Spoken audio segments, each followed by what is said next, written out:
Welcome to BK Raj classes. दोस्तों, हर तरह के ज्ञान संबंधित वीडियो पाने के लिए बीके राज क्लासेस को अवश्य सब्सक्राइब करें। Do a little but do good. छोटा ही करो लेकिन अच्छा करो। अगर आप बीके राज क्लासेस में पहली बार आए हैं तो चैनल को लाइक शेयर एंड सब्सक्राइब करें। साथ ही बेल आइकन को दबाना ना भूलें। ज्यादा समय नहीं लेते हुए सीधे चलते हैं आज के टॉपिक पर।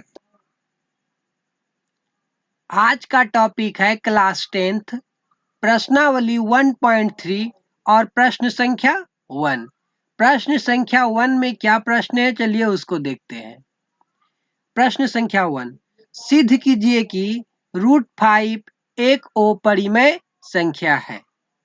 ये जो √5 एक अपरिमेय संख्या है, इसको हम लोगों को सिद्ध करना है कि ये एक अपरिमेय संख्या है। इसको सिद्ध करने के लिए हम लोग क्या करते हैं, मान लेते हैं, माना कि √5 एक परिमेय संख्या है। इसको हम लोग उल्टा मान ले, क्योंकि इसको हमको सिद्ध करना ये अपरिमेय संख्या है, इसलिए पहले हम लोग क्या किए, इसको परिमेय संख्या मान लिए।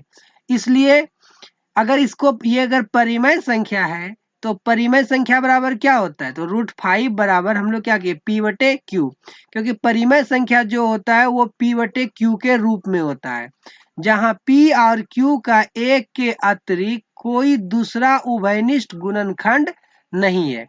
इस बात पे जोर दीजिए, जहां p और q का एक के अतिरिक्त कोई दूसरा उभयनिष्ठ गुणनखंड नहीं है।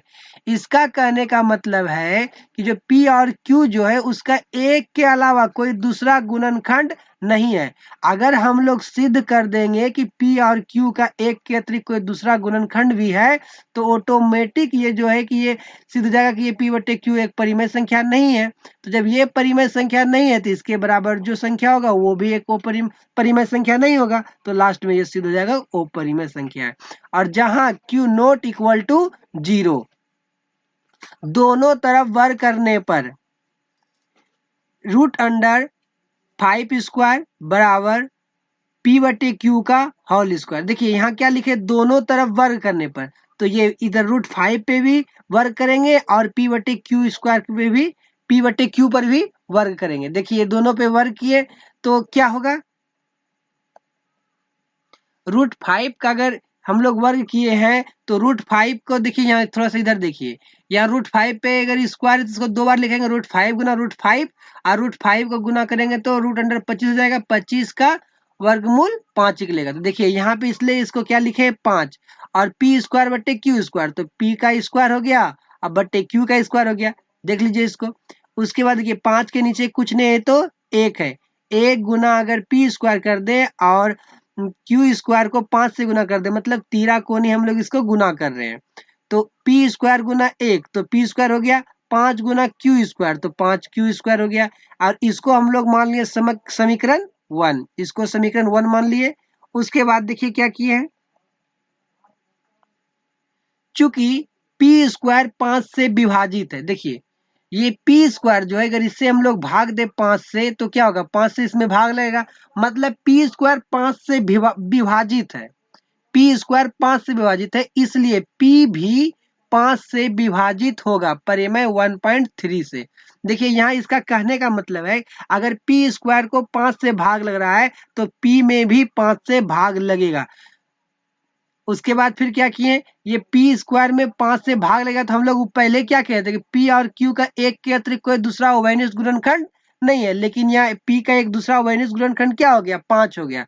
चलिए उसके बाद हम लोग फिर क्या करते हैं, एक बात और मान लेते हैं, माना कि p बराबर 5k है। यहाँ पे k जो है, जहाँ k एक पूर्णांक संख्या पूर्णांक है, k को हम लोग क्या मान लिए, ये एक पूर्णांक संख्या। उसके बाद क्या करते हैं, ये 5p, ये जो 5 था वो 5 है और ये k एक्स्ट्रा मान लिए हैं। उसके बाद फिर क्या करते हैं, समीकरण 1 में p का मान रखने पर, समीकरण 1 ये है, इसमें हम लोग क्या करेंगे, p का मान रख देंगे। तो p का मान हम लोग का क्या है, यहाँ देखिए 5k माने हैं, तो 5k यहाँ पे रख देते हैं। चलिए देखिए उसके बाद क्या होता है, जब p के जगह पे 5k रखे तो उसके ऊपर स्क्वायर हो गया, तो ये 25k² हो गया और इधर 5q² था ही। अब देखिए ये 5 से ये 25 कट जाएगा 5 बार में, तो यहाँ पे क्या बच गया, 5k², इधर हो गया q²। उसके बाद फिर यहाँ देखिए इसमें भी सेम प्रोसेस, ये 5 से क्यू में भाग देंगे तो लग जाएगा क्यू स्क्वायर में। तो यहाँ पे लिखिए चूंकि क्यू स्क्वायर 5 से विभाज्य है। अब देखिए ये क्यू स्क्वायर ये 5 से विभाज्य है, तो क्यू भी क्या होगा 5 से विभाजित होगा, इसलिए देखिए क्यू भी 5 से विभाजित होगा परिमेय 1.3 से। और हम लोग सब ऊपर में क्या लिखे थे कि P और Q का एक के अतिरिक्त कोई दूसरा उभयनिष्ठ गुणनखंड नहीं है, लेकिन यहाँ P का भी एक उभयनिष्ठ गुणनखंड 5 दूसरा मिल गया और Q का भी एक दूसरा गुणनखंड मिल गया जो 5 है। इससे क्या पता चलता है कि इससे इस तथ्य का विरोधाभास उत्पन्न होता है कि P और Q का एक के अतिरिक्त कोई दूसरा उभयनिष्ठ गुणनखंड नहीं है।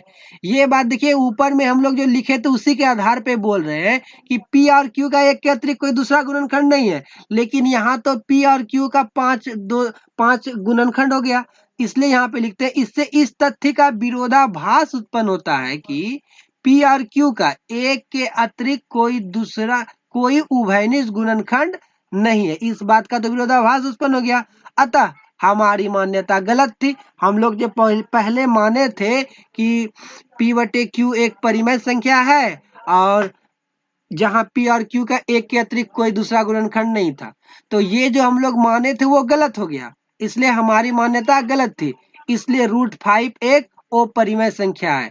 प्रूव्ड हो गया। यह क्वेश्चन जो है एक बोर्ड एग्जाम में बहुत बार पूछा गया है। ये क्वेश्चन सेम होता है, केवल ये रूट के अंदर में चेंज होता है, क्या कभी यहाँ पे 3 रहेगा, 2 रहेगा, 7 रहेगा, 5 रहेगा। तो इस क्वेश्चन को कीजिए और नोट भी बनाइए। Thank you watching this video.